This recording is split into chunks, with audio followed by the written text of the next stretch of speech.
Hi, kindergarten. Let's do it. We're going to finish up Junie B. Jones, and Junie B. Jones is not a crook. Let's review just a little bit. Okay, so what is Junie B. Jones missing? She's missing her black fuzzy gloves that she loves so much that her grandpa Miller bought for her. But they were the very last pair, but she loves them, loves them, loves them. And she put them down one day when she was outside at recess. And when she went to go inside for recess, she went back to where she put them and they were gone. So, of course, she, got very upset and talked to her teacher, and they went to the office to look in the lost and found box. And they didn't see the mittens, but they did see a teddy bear backpack that she really, really wanted. But it's not hers, so she couldn't have it. So she went back to room 9, and on the way to room 9, she stopped at the water fountain, and on the floor, she found a pen that writes in lots of different colors, and she thought that was fantastic. She said somebody didn't really take care of it, so she would take it. She said that she lost something, so it's only right that she gets it. And then Grandpa Miller kind of had a little talk with her about how he lost his wallet, and thankfully someone returned it to him because there were really special pictures in his wallet. So now we're going to see if Junie B. Jones is learning about if it's finders keepers, if that's okay, or if there's another lesson to be learned. All right, chapter 7, and this is the last 2 chapters. Chapter 7 is called The Pink Fluffy Girl.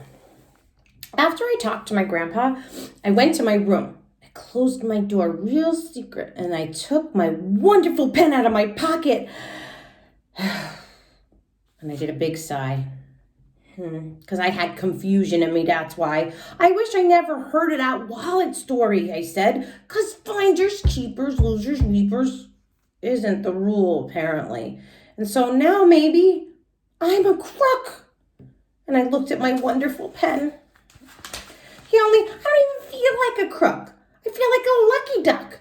But still, I have to take this thing to the lost and found probably, and then I'll just go to waste like that teddy bear backpack.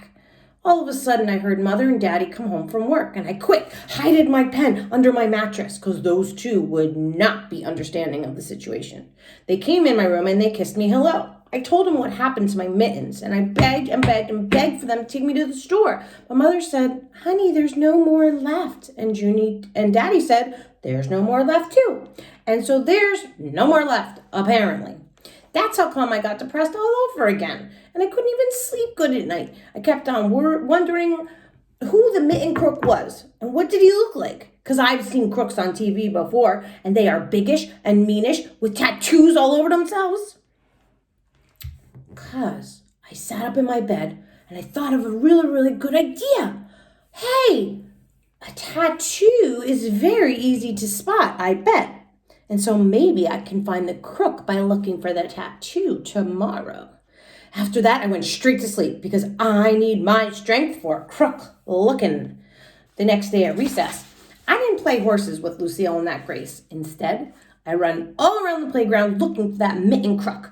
Only too bad for me because most of the kids had jackets on, so I couldn't even see the crooks with the tattoos.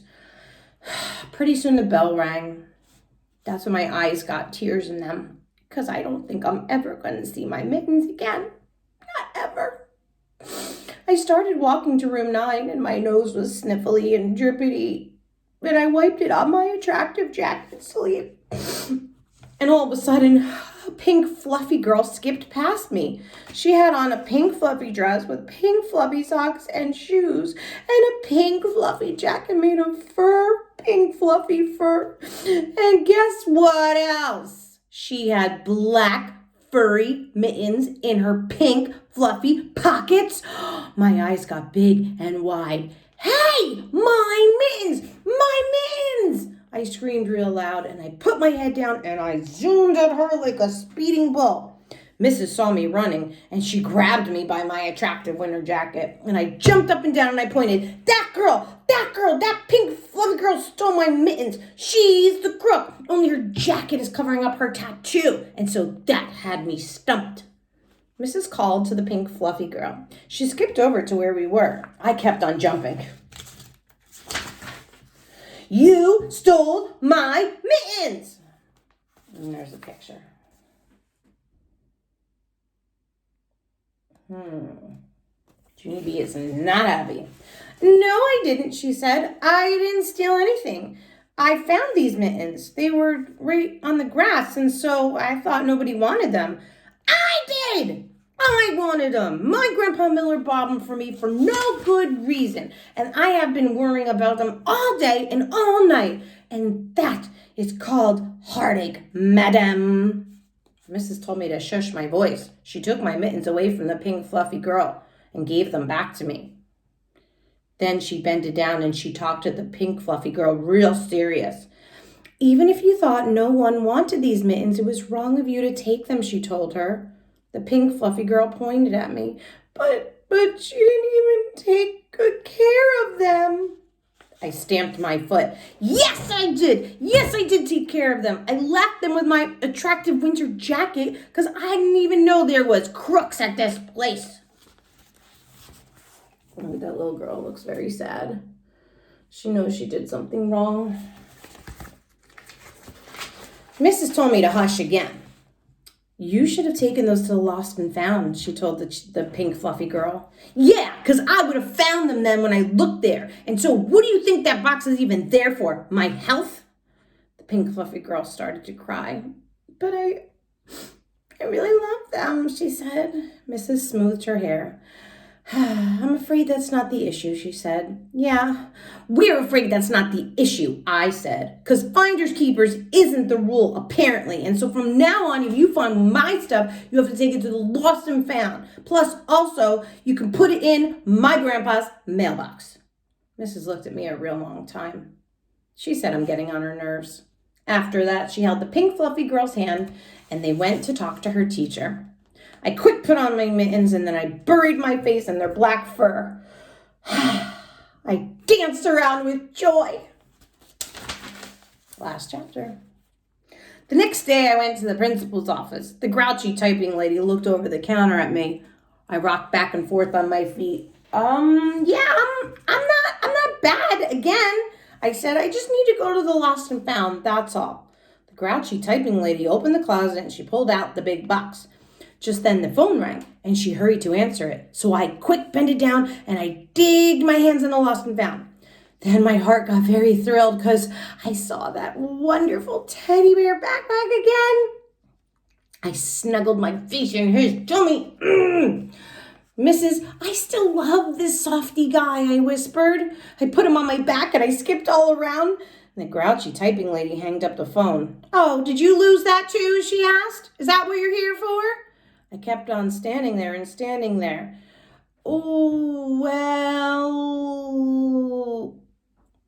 Is that really what she's there for? Should she take the teddy bear backpack? Finally, I did a big sigh, and then I walked very slow back to the box. And I took off the teddy backpack. No, that's not why. After that, I reached in my pocket and I pulled out my wonderful pen. I found this. It was on the floor by the water fountain, and I really, really love it, only that's not the issue. Then I did a big deep breath, and I dropped my wonderful pen into the lost and found. See, Junie B is learning. Looks like she made a good choice. And I am not a crook.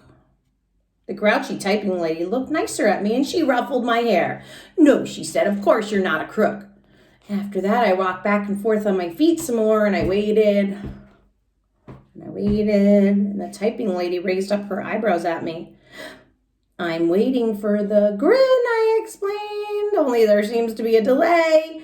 She laughed out loud, and that's when I felt it. The grin! The grin came on my face. Hey! It's working! It's working! I skipped all around the office, very happy. The typing lady opened the door, and I skipped all the way to room 9. And guess what? I didn't even find a pen that writes 4 different colors. And that was a very big relief. The end. I hope you like Junie B. Jones. I'm glad that Junie B. Jones made a really, really good choice. And I think she learned that she knew how she felt when she finally got those mittens back and she got to put them on her hands again and rub them in her face and do all the fun things that she likes to do with her mittens.